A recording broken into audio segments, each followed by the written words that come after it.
close scrutiny of the alleged references to Muhammad in the Bible as a prophet, they absolutely have no relation to the Prophet of Muhammad, nor prophesy his coming. Muhammad is not mentioned in the Old Testament. Muhammad is not mentioned anywhere from Genesis to Revelation. Muhammad is God's true messenger. That's a joke.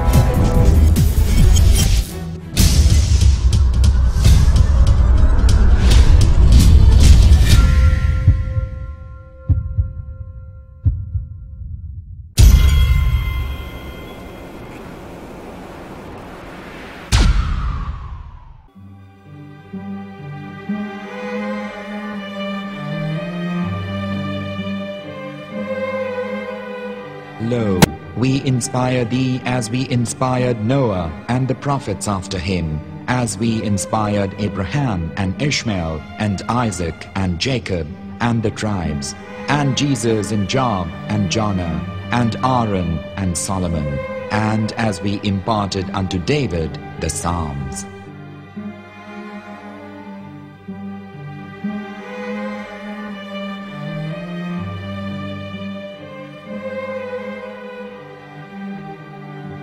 The verse we've just heard is from chapter 4 of the Quran. In the verse, God is affirming to humanity that Muhammad is indeed the recipient of a divine guidance, just as Noah, Abraham, and the rest of the prophets. However, some Christians and Jews today don't believe that Muhammad was a prophet and the covenant that God made with Abraham. And since the Quran is not their book of authority, in this video I'm going to show you that the book you're holding in your hands contains the name off the seal of prophethood, the Prophet Muhammad.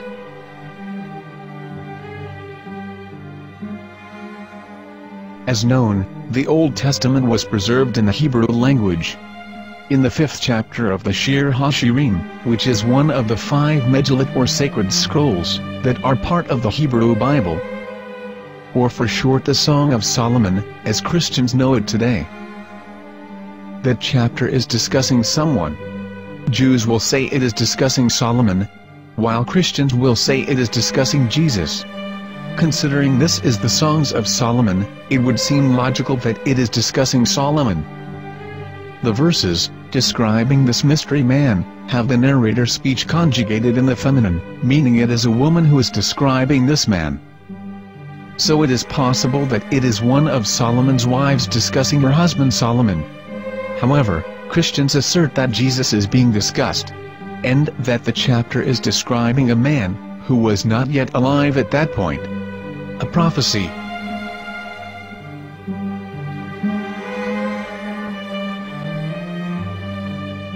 In reading the English translation of Song of Songs 5:16, it finishes the description by saying, "He is altogether lovely," but what most people don't know is that the name of that man was given in the original Megillat. Here is verse 16, and how it is written in ancient Hebrew, before introducing the vowels, in the 8th century.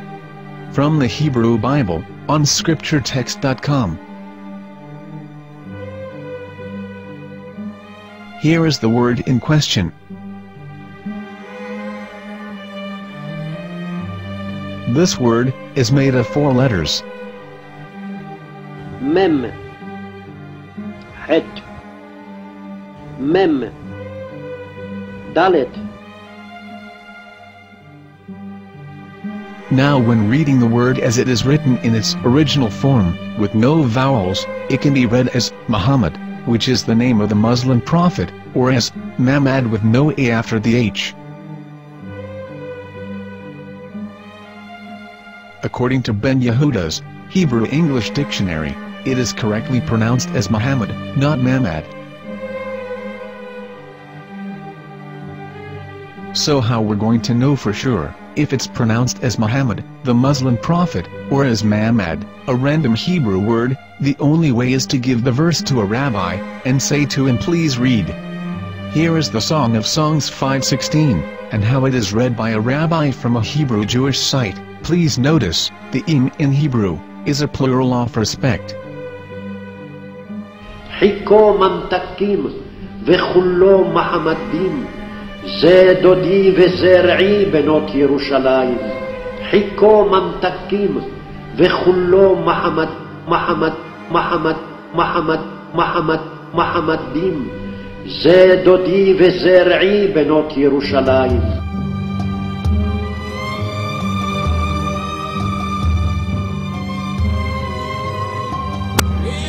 Coming out from the darkness, there are no other gods but God, and Muhammad is his messenger.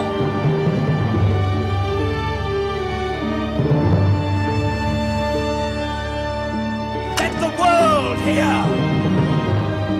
חיכו ממתקים וכולו מחמדים, זה דודי וזה רעי בנות ירושלים. חיכו ממתקים וכולו מחמד, מחמד, מחמד, מחמד, מחמד, מחמדים, זה דודי וזה רעי בנות ירושלים.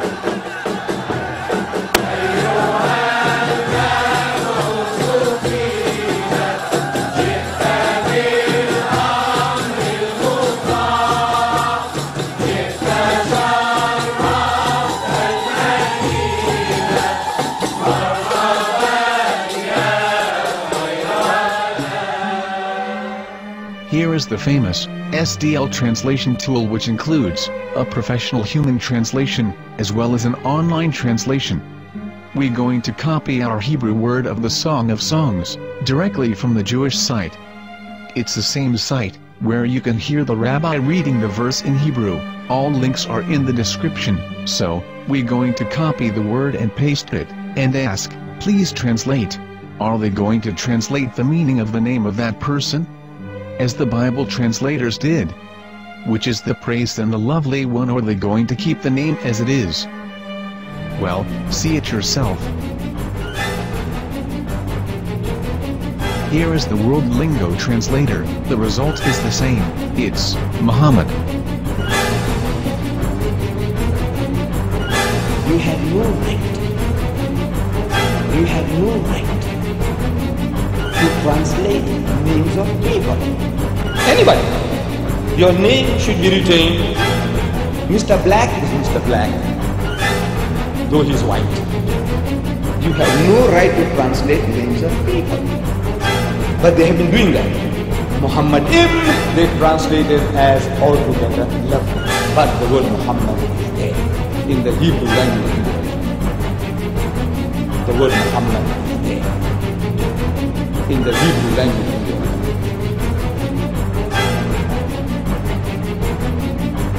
I will tell you a story from my own personal experience. Years ago, I used to spend every Sunday afternoon in a place called Speaker's Corner. And in my years down there, I got to know a Jewish rabbi. He was a very nice man. He used to listen to me, and he was always very polite and talked about Islam in a very nice way. And one day during one of our conversations after some years, I thought that it was about time I should invite him to Islam. So I said to him, you know, my friend, we have been talking now for many years, and even you have admitted to me that Muhammad is a prophet. So why then do you not embrace Islam? He said to me, we Jews, we never change our religion. I said, but half of the rabbis of Medina became Muslim. He said, that is true, but still, we Jews never change our religion. I thought, what can I say to him? He looked at me and said, listen to me, my friend. God sent to us a prophet Moses, and we didn't even listen to him. Do you think we're going to listen to another prophet after him? From another tribe? From another people? When he said that, I had nothing left to say. He knew that Muhammad was a prophet. In fact, another rabbi also came up to me and he said to me, we know Muhammad is a prophet, and he quoted to me a passage from the Bible